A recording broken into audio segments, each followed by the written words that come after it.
ओम श्री परमात्मने नमः। श्री हरिचंद्र पर मैं परमपिता परमेश्वर के चरणों में नमस्कार करता हूँ। सब ऋषि मुनि एवं संतजनों के चरणों में नमस्कार करता हूँ। इस मेरी मातृभूमि के चरणों में नमस्कार करता हूँ। इस वीडियो को सुनने वाले मेरे देश के हर कोने में घरों में बैठी माताओं के चरणों में चरण स्पर्श करता हूँ। बहनों और भाइयों को प्यार भरा नमस्कार। सभी मेरे देशवासियों को प्यार भरा स्वागत। इस वीडियो को आप पूरा सुने। इस वीडियो को सुनने वाले सभी मेरे देशवासियों को प्यार भरा नमस्कार। यह वीडियो श्री कृष्ण अर्जुन संवाद का है। जब महाभारत युद्ध में अर्जुन धर्म संकट में था, तनाव में था, चिंताओं से घिर गया था, कोई निर्णय नहीं ले पा रहा था, तब भगवान की शरण में गया। भगवान ने उन्हें गीता का उपदेश दिया, धर्म संकट से बाहर निकाला और अंत में विजय श्री का ताज पहनाया। इसलिए वीडियो सुनने मात्र से ही मानसिक तनाव, चिंताग्रस्त, शारीरिक तनाव से मुक्ति मिलेगी। इसलिए आप सब श्रोतागण से मेरी विनती है, इस सुप्रभात में पुण्य का भागीदार बनकर जन कल्याण में अपना सहयोग दें। वीडियो को ज़्यादा से ज़्यादा सब्सक्राइब करें, शेयर करें और लाइक करें।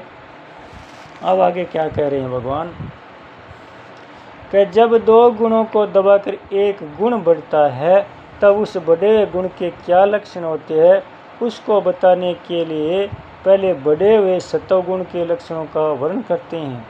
सर्वद्वारेषु देहयस्मिन् प्रकाश उपजायते, ज्ञानं यदा तदा विद्याद्विवृहदं सत्वमित्यतु। जब इस मनुष्य शरीर में सब द्वारों, इंद्रियों और अंतःकरण में प्रकाश, स्वस्थता और विवेक प्रकट हो जाता है, तब वह जानना चाहिए कि सत्वगुण बढ़ा हुआ है। व्याख्या।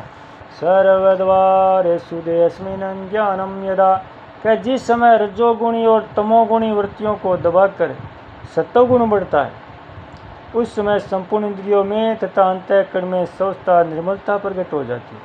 जैसे सूर्य के प्रकाश में सब वस्तुएं साफ साफ दिखती है, ऐसी सोच, बहिकरण और अंतःकरण में शब्दादि पांचों विषयों का यथार्थ रूप से ज्ञान होता है।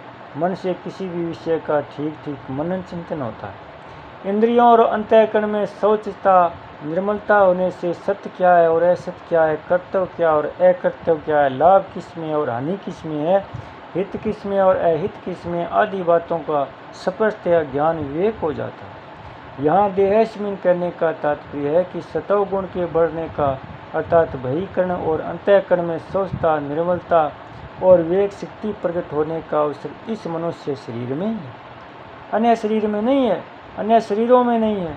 भगवान ने तमोगुण से बांधने वालों के लिए सर्वदेही नाम है, 14वें अध्याय का 8वां श्लोक है, पद का प्रयोग किया है, जिसका तात्पर्य है कि रजोगुण, तमोगुण तो अन्य शरीरों में भी बढ़ते हैं, पर सत्वगुण मनुष्य शरीर में ही बढ़ सकता है।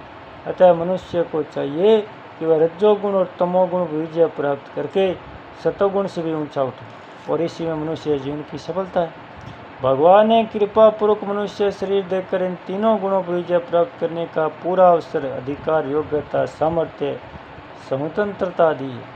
तदा विद्याद विवृद्धम सत्वमित्यतः। इंद्रियों और अंतःकरण में स्वस्थता और विवेक शक्ति आने पर साधक को यह जानना चाहिए कि अभी सत्वगुण की वृत्तियाँ बढ़ी हुई है और रजोगुण, तमोगुण की वृत्तियाँ दबी हुई है। अतः साधक कभी भी अपने में यह अभिमान न करे कि मैं जानकार हो गया हूँ, ज्ञानी हो गया हूँ, अर्थात वह सत्वगुण के कार्य, प्रकाश और ज्ञान को अपना गुण न माने, प्रत्युत सत्वगुण का ही कार्य लक्षण माने। यहाँ इति विधात है। पदों का तात्पर्य है कि तीनों गुणों की वृत्तियों का पैदा होना, बढ़ना और एक गुण की प्रधानता होने पर दूसरे दो गुणों का दबना आदि आदि परिवर्तन गुणों में ही होती है, स्वरूप में नहीं। इस बात को मनुष्य शरीर में ठीक तरह से समझा जा सकता है, परंतु मनुष्य भगवान के दिए विवेक को महत्व न देकर गुणों के साथ संबंध जोड़ लेता है और अपने को सात्विक, राजस या तामस मानने लगता है। मनुष्य को चाहिए कि अपने को ऐसा न मानकर श्रोता, निर्विकार, अपरिवर्तनशील जाने। तीनों गुणों की वृत्तियाँ अलग अलग बनती बिगड़ती है, इसका सबको अनुभव है। समय परिवर्तन रहित और इन सब वृत्तियों को देखने वाला है। यदि समय भी बदलने वाला होता तो इन वृत्तियों के बनने बिगड़ने को कौन देखता। परिवर्तन को परिवर्तन रहित ही जान सकता है। जब सात्विक वृत्तियों के बढ़ने से इंद्रियों और अंतःकरण में स्वस्थता निर्मलता आ जाती है और विवेक जागृत हो जाता है, तब संसार से राग हट जाता है और वैराग्य हो जाता है। अशांति मिट जाती है और शांति आ जाती है, लोभ मिट जाता है और उदारता आ जाती है, प्रवृत्ति निष्काम भावपूर्वक होने लगती है। गीता 18वें अध्याय का 9वां श्लोक। भोग और संग्रह के लिए नए नए क्रमों का आरंभ नहीं होता। मन में पदार्थों भोगों की आवश्यकता पैदा नहीं होती, प्रत्युत इंद्रिय मात्र की दृष्टि रहती है। हर एक विषय को समझने के लिए बुद्धि का विकास होता है। हर एक कार्य सावधानी पूर्वक और सुचारू रूप से होता है।